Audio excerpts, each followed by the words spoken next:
Em nome do Pai, do Filho e do Espírito Santo. Amém. Vinde, Espírito Santo, enchei os corações dos vossos fiéis e acendei neles o fogo do vosso amor. Enviai o vosso Espírito e tudo será criado, e renovareis a face da terra. São João, no prólogo do seu Evangelho, fala da vinda de Cristo, do Rei dos Judeus que os magos procuravam. E ele que diz do Filho de Deus, do Verbo que se fez homem, que se fez carne. O Verbo era Deus. Tudo foi feito por meio dele. E sem ele nada foi criado de tudo quanto existe. Nele estava a vida. E a vida era a luz dos homens. O Verbo era a luz verdadeira que, vindo ao mundo, ilumina todo homem. O resplendor dessa luz foi o que os magos viram simbolizado ou expressado na estrela. Essa luz verdadeira os decidiu alargar tudo para sair em busca do sol nascente, como dizia o pai de São João Batista, Zacarias, sol nascente que ilumina aqueles que se encontram nas trevas e nas sombras da morte e guia os nossos passos no caminho da paz. É Cristo. São João, depois das palavras que acabamos de citar, ensombrece o tom do discurso. A luz resplandece nas trevas, mas as trevas não a admitiram. O mundo foi feito por ele, mas o mundo não o conheceu. Veio o que era seu, mas os seus não o receberam. Não o admitiram, não o receberam. Meditemos sobre as nossas recusas. Talvez descobramos várias nuvens escuras que brotam do nosso coração. Primeira nuvem, a ignorância.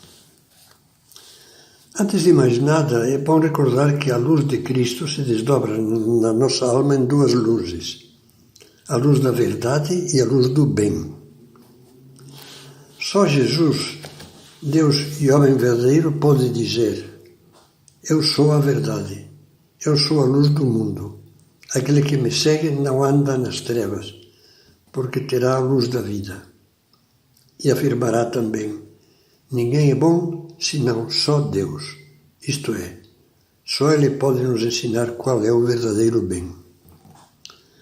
No íntimo da alma, de forma talvez abafada, todos sentimos um anseio de verdade e do bem.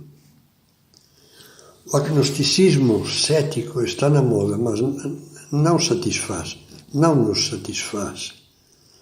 Basta apenas que nos atinja um leve cintilar da luz verdadeira, um piscar dela ao ler um livro, ao ouvir um comentário, ou admirar a santidade de uma pessoa. E logo, dentro de nós se remexe, se inquieta a insatisfação que carregamos. Nós temos sede de luz, ainda que fujamos dela. E se Deus a envia, a nossa estrela, podemos encobri-la como uma nuvem escura carregada encobre o sol. As nuvens da ignorância manifestam-se quase sempre com a máscara da indiferença. Na atual cultura dominada pelo relativismo, as coisas de Deus não interessam, ignoram-se, ainda que se fale pontificando sobre elas com ares de grande sabedoria. É uma ignorância consentida, voluntária, que nos impede de ter a menor experiência sobre a luz verdadeira. Como é que então pode tocar-nos a estrela que nem sequer queremos olhar?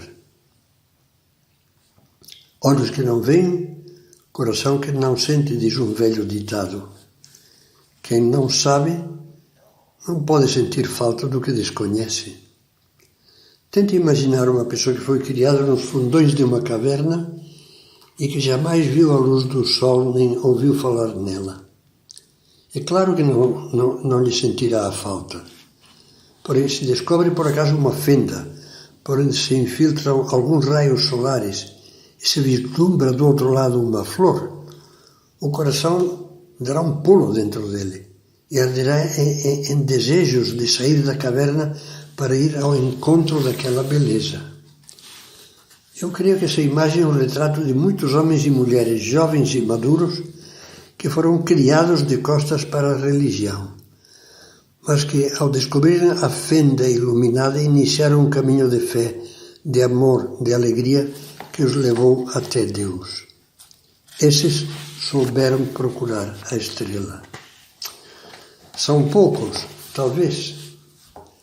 Eu me pergunto se é possível que na realidade haja muitos que nunca tenham percebido nem um pouco de luz, nem um sopro do perfume da flor.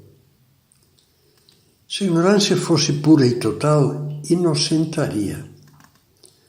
Mas penso que, com exceção de alguns casos, as mais das vezes, não se trata de uma ignorância totalmente inocente. Alguns casos existem, sim. Vou citar o relato do escritor francês André Froissart, filho de o principal dirigente comunista francês na época. Na minha vida, escreveu no seu livro Deus existe, eu o encontrei. Na minha vida, Deus não existia. Éramos ateus perfeitos, desses que nem sequer questionam o seu ateísmo. Tanto era assim que os militantes anticlericais, aqueles que se dedicavam a atacar a igreja, a Deus, ao clero, nos pareciam tão ridículos ao defender a inexistência de Deus como o seriam os historiadores esforçando-se por refutar a veracidade da fábula do Chapeuzinho Vermelho. O nosso ateísmo era tão perfeito que nem sequer negava a existência de Deus. Simplesmente não se punha o problema, não se colocava o problema.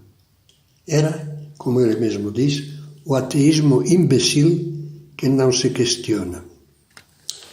Após ter recebido repentinamente a graça inesperada da conversão à fé católica, ele escreveu comovido: a irrupção da verdade aberta e plena veio acompanhada de uma alegria que poderia comparar-se com a exultação de um náufrago que foi salvo a tempo antes de afundar-se.